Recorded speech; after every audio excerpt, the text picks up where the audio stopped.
Hello everybody, this is Tim from GI Joe Immortal, and I managed to find my Dragonfly helicopter with Wild Bill from 1983. That was the one piece that was missing that we didn't find, was in a different crate that was in the GI Joe treasure hunt, and this was one of the big items that I was looking for. I finally found that. Also the Havoc over here, as you can see right there. And we're going to be doing a little review on the Dragonfly attack helicopter for GI Joe. And first we're going to take a look at Wild Bill figure right here. As you can see, he's got that blue cavalry Stetson hat on with the aviator sunglasses on, sporting a brown mustache. He's got reddish brown hair. He's got like a cowboy suede vest on, brown vest there, with a knife on the left side there. And you got some kind of ammo pouch running along this belt here. Really nice figure. Wow. No wear on it whatsoever. Really great condition. Really tight joints and all that. So we're going to take a look at his belt buckle here. It's a Texas Longhorn belt buckle. He's got some pistols on the side, some Colt 45s with some pearl grips on there, or ivory pearl grips on there. The brown holster on the side. Some decent paint apps on here. He's got these long green gloves, and he's got some cowboy boots, these brown cowboy boots underneath his olive drab pants. And that is Wild Bill from 1983, the pilot to the Dragonfly helicopter. And we're going to take a good look at the Dragonfly helicopter after we talk a little bit about Wild Bill. With his replica Civil War slouch hat, colored blue for the Union Army, even though the air cavalryman hails from Brady, Texas, Wild Bill has become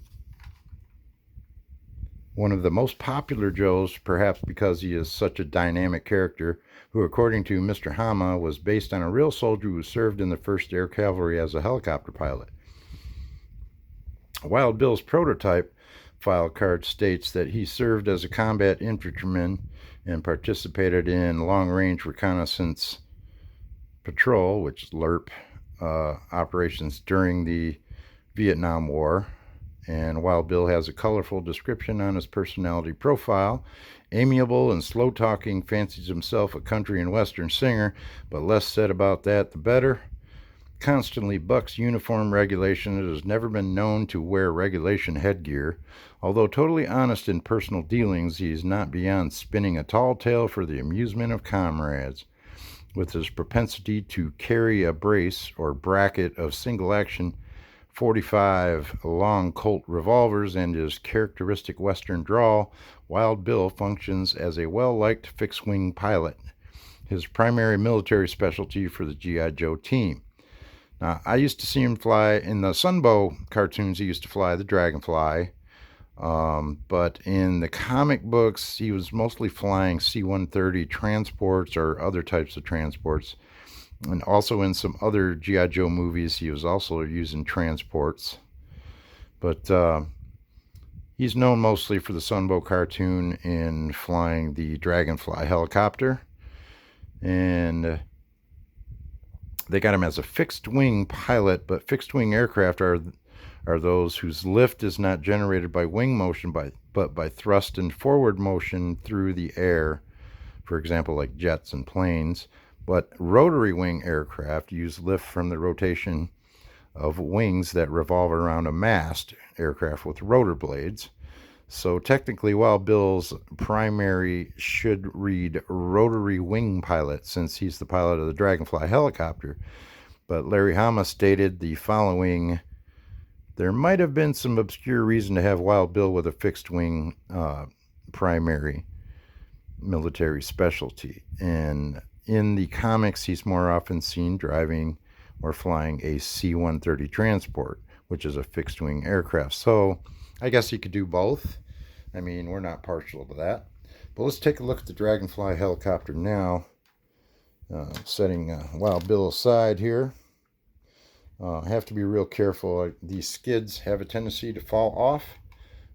They aren't that tight. I mean, they'll stay on for the most part. But if you were playing around with it, these skids would fall off pretty easily. Let's take a look at the front. And I'll get to the helicopter. We'll read about that. I am using the GI Joe book.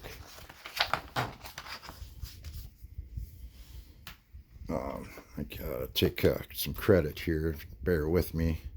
The Ultimate Guide to GI Joe, written by Mark Bellomo. This is the 3rd edition, and excellent book, man. Really did a great job on that. But this is the assault helicopter, the Dragonfly, the XH-1. As you can see, we got a co-pilot in the front seat. That would be the gunner's seat, and behind him would be the pilot seat. Although in the instructions sheet it says it's the reverse, but actually the pilot should be in the rear seat, and the gunner should be in the front. But there are variations of this grenade launcher and Gatling cannon. The early version had this gun these were movable. They moved up and down. Both of them moved up and down, but they changed that due to probably money reasons, or maybe the parts were getting easily broken or lost. But this moves side to side, doesn't spin all the way around. It's got a black rubber nose piece on the front, a really nice canopy, really heavy duty canopy. And you ask anybody, the pilots, a friend of my uncle's used to pilot one of these, and he said that it gets like a sauna inside there. If your AC unit is not working correctly, it can get really hot in there really fast. And but this is a pretty nice example. I was really happy to get it. Everything works on it. The rotors still work. The side button, you can get this thing really cranking if you time it right. But also the stretcher I have on the back shows that the GI Joe stretcher fits perfectly on the back there for transporting wounded. You got missile racks on both sides.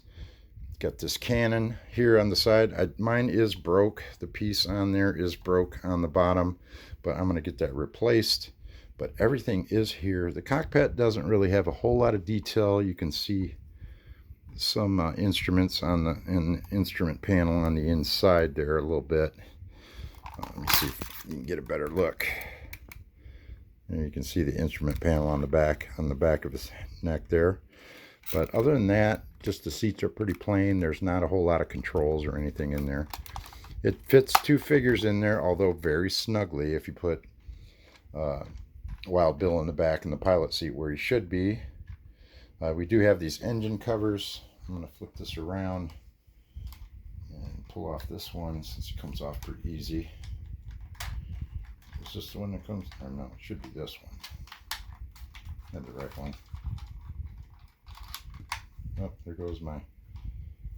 Gotta be careful not to pull these off. There we go. Got the engine cover off.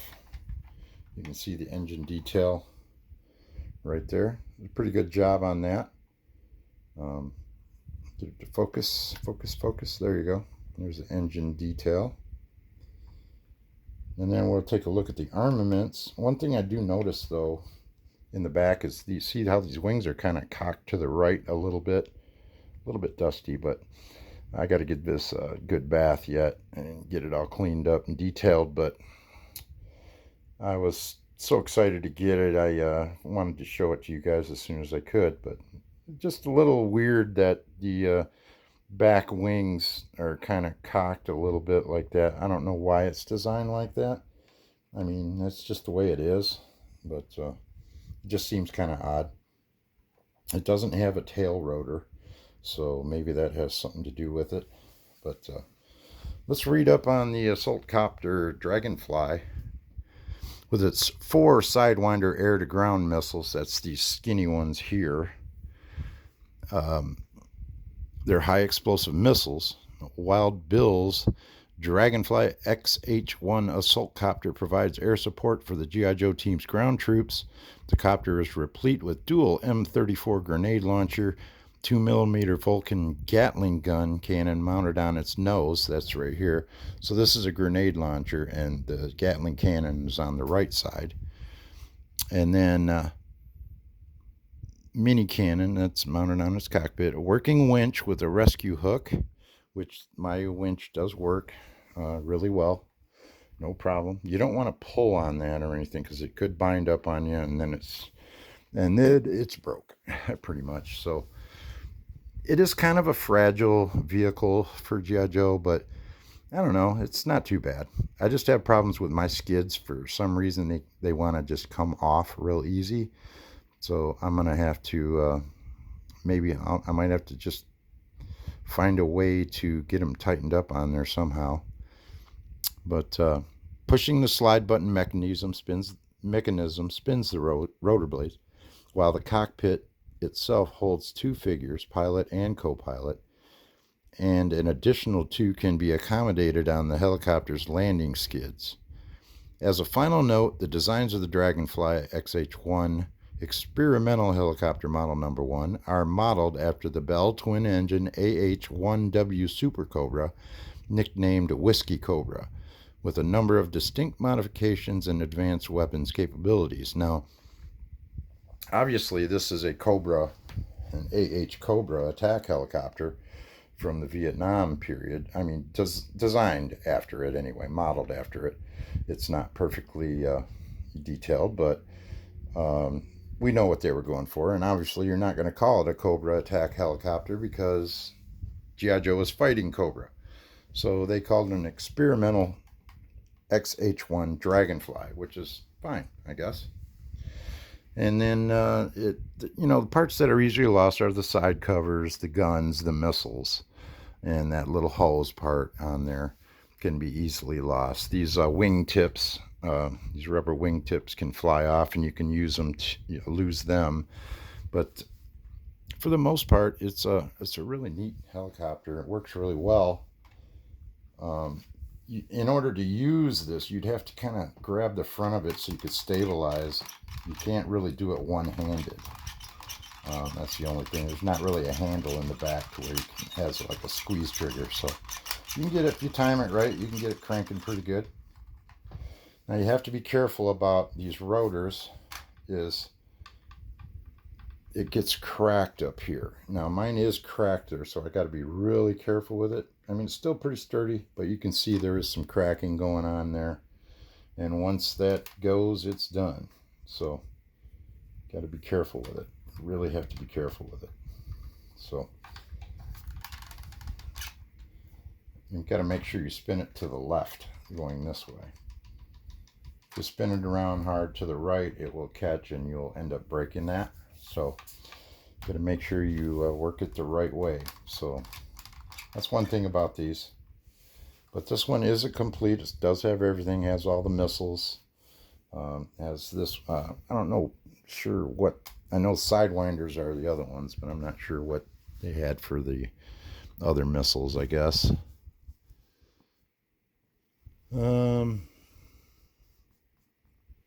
Air-to-ground missiles, Sidewinder air-to-ground missiles, and Sidewinder HE missiles. So they're both Sidewinder missiles. So, but we've seen the access panel, and that's pretty much the GI Joe helicopter there. Both figures fit in there real nice, and I was real happy to get that. It was one of the reasons why I bought the whole collection, and I had no idea this Wild Bill figure was so awesome, in such great shape. It doesn't even need a new O-ring or nothing. It just in really beautiful shape and nice tight jointed figure. And next we'll be getting into checking out, and let me pull this off.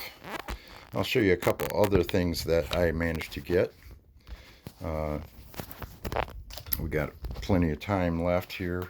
I try to keep it under a half hour, but got plenty of time here to look around.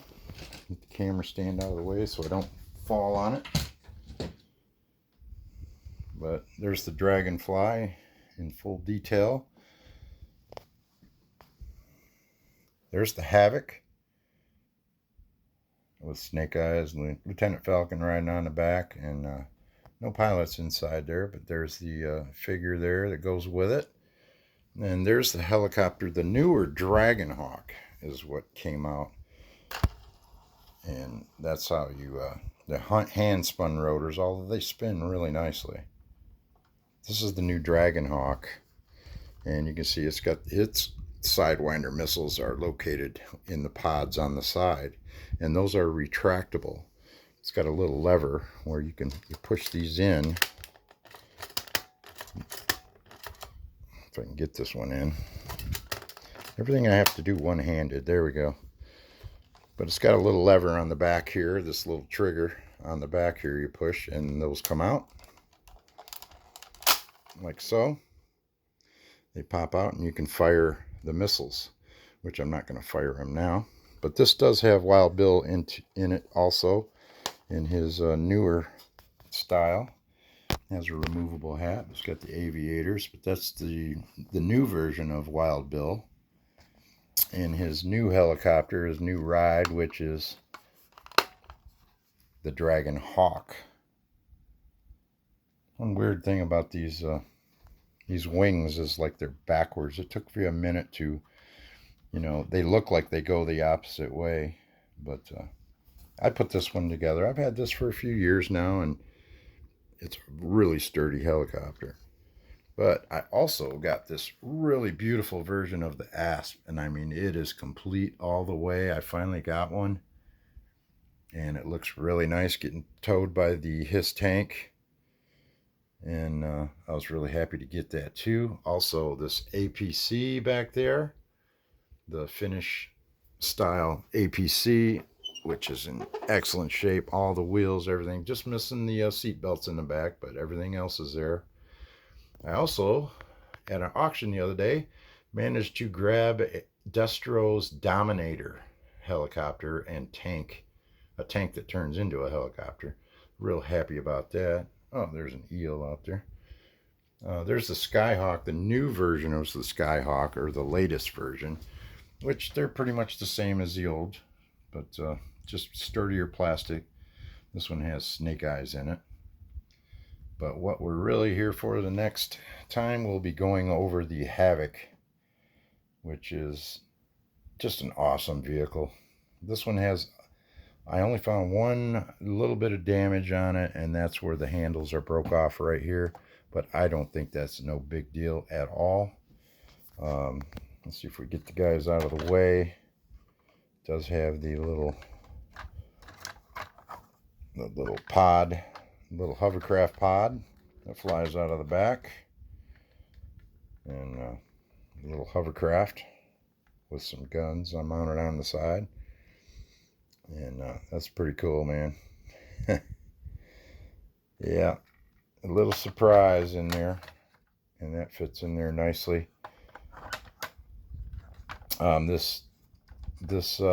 The vehicle is kind of strange in that, you're up on deck. I mean, you're not driving the vehicle from there, or I guess you can. I guess you drive the vehicle from there, but you also have instrument panels inside here too. So we're going to get a really good closer look at that. The only thing I don't like about it is it's great looking without the missiles on there. But the orange missiles are just, no. I wish, now if they were black, it would have been even better. But always these bright orange missiles. I guess it was because moms were complaining they were getting lost too much. And plus you could lose them outside. They were hard to find. If they were green, they get stuck in the grass and they're gone. But got the covers on the side and everything. The glass is all pretty decent. Probably just needs good cleaning. But yes, sir. That is the Havoc. So that's all I got for you today. Thanks for being with me, and thanks for checking out more GI Joe stuff. But also coming up soon too, we are going to get into my foot lockers and see what there is in here. We haven't looked in these yet. I'm waiting for the time. We got 1, 2, 3, 4, 5, 6, 7, 8, 9 GI Joe footlockers full of stuff, and we're just going to go through them and see what is in there, and we'll take them one at a time and go. So we got 5, 6, 9 footlockers to go through. That'll be fun. And you can see I got my little display is getting back together up here. I got my little barracks going on down here in the back. My little Cobra area here.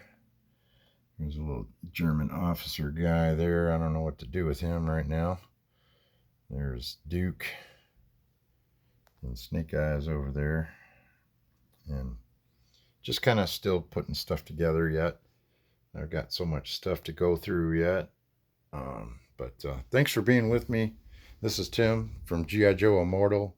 And remember to like and subscribe and share it with your friends.